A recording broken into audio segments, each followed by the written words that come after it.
ये सारी फॉर्मूला पता होना चाहिए। दैट इज 1 आ रहा है वो सारी वैल्यू फिक्स हो जा रही है क्योंकि वहां पे तो a का बिट 0 होना। So next problem we have is sum versus XOR। So in this problem we will be given an integer n और हमें ऑल पॉसिबल x निकालने हैं सच दैट जो x होगा वो 0 to n के बीच में होना चाहिए और जो इंटीजर n है उसका सम x के साथ और उसका XOR वो इक्वल होना चाहिए। मतलब जैसे यहाँ पे गिवन है 5, तो अपने को करना क्या है कि हमें 0 टू लेकर 5 तक वो सारे नंबर्स निकालने हैं जिसका XOR और उसका सम 5 के साथ इक्वल रिजल्ट दे। तो इस केस में यहाँ पे दो ऐसे x की वैल्यूज हैं 0 and 2। 5 plus 0 equals to 5 and 5 XOR 0 is also equals to 5. Similarly 5 plus 2 equals to 7 and 5 XOR 2 equals to 7. तो आई होप क्वेश्चन आपको क्लियर होगा। इसमें है क्या सिंपली कि मतलब 0 टू n तक जितने भी नंबर्स हैं उनमें से कौन कौन से ऐसे नंबर है जिनका सम और XOR n के साथ यानी इस केस में 5 के साथ सेम आना चाहिए। सो इस प्रॉब्लम को सॉल्व करने के लिए आपको ये फॉर्मूला पता होना चाहिए। That is a plus B is equals to a XOR b plus 2 times a and b।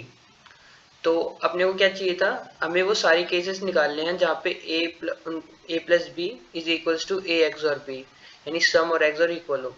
So this condition will be true only if a and b equals to 0।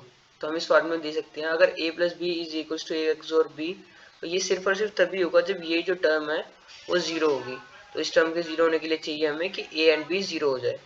तो जो हमारी प्रॉब्लम थी हमें वो सारे पेयर्स निकालने थे जहाँ पे a plus B is equals to a XOR b हो।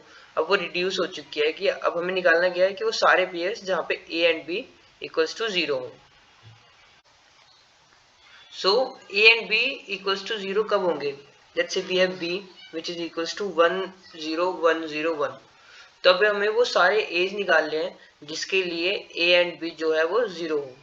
तो इसके लिए हम देख सकते हैं कि एंड अगर एंड प्रोडक्ट 0 कब होता है तो हम यहाँ से देख सकते हैं जो एंड प्रोडक्ट है वो 0 कब होता है, जब भी either of the bits either from a और b इज इक्वल्स टू 0 तो जो उनका एंड प्रोडक्ट होता है वो 0 होता है। Only for the case when both the bits are 1 then only the and product is 1। तो अब हमें ऐसा a बनाना है जिसमें या तो वो अगर वहां पे 1 है तो a तो कंपलसरी है कि वो 0 होना ही चाहिए। बट अगर जहाँ जिस जिस पोजीशन पे जो b का जो बिट है वो 0 है तो वहां पे a को थोड़ी लीनियंसी है कि वो 0 भी हो सकता है और 1 भी हो सकता है। तो मतलब जहाँ पे 1 आ रहा है वहां तो कंपलसरी हो जा रहा है कि वहां तो 0 होना ही चाहिए। तो परम्यूटेशन अगर यहाँ पे अगर परम्यूटेशन लगाए तो फिक्स वैल्यूज कौन कौन सी हो जा रही हैं, वो सारी पोजीशंस जहाँ पे 1 आ रहा है वो सारी वैल्यू फिक्स हो जा रही है क्योंकि वहां पे तो a का बिट 0 होना ही चाहिए। हमें लीनियंसी मिल रही है उस पोजीशन पे जहाँ पे जो b का जो बिट है वो होगा 0। वहां पे क्योंकि a की दोनों बिट्स आ सकती है 0 भी और 1 भी।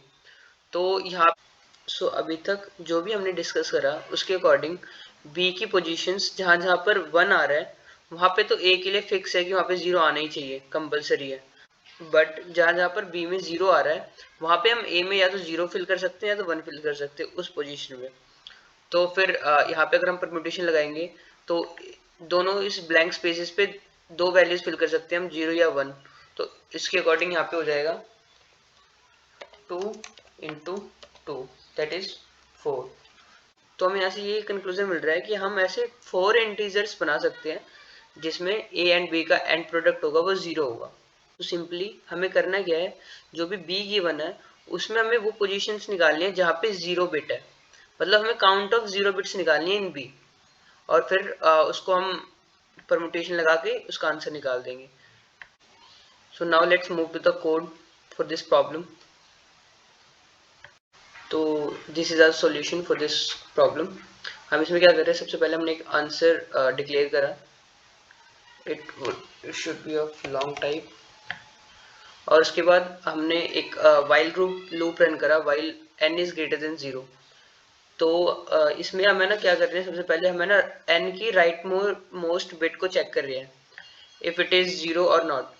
If n and 1 equals to 0 इसका मतलब है जो n का जो राइट मोस्ट बिट है वो 0 है, तो वहाँ पे हम इस केस में हम आंसर प्लस प्लस कर देंगे, मतलब आंसर का काउंट इंक्रीमेंट कर देंगे बाय 1। उसके बाद n को हम एक राइट शिफ्ट करेंगे, मतलब सारी बिट्स को हम एक एक बिट राइट शिफ्ट कर देंगे। सो जो आंसर है वो count of 0 bits in n represent कर रहा है। तो हमने देखा था लास्ट में हमें परम्यूटेशन लगानी है, तो फिर हम सिंपली रिटर्न कर देंगे power of 2 to the power answer, that is 2 power n, ये हम रिटर्न कर रहे हैं आंसर में। Let's see if it is working और नॉट।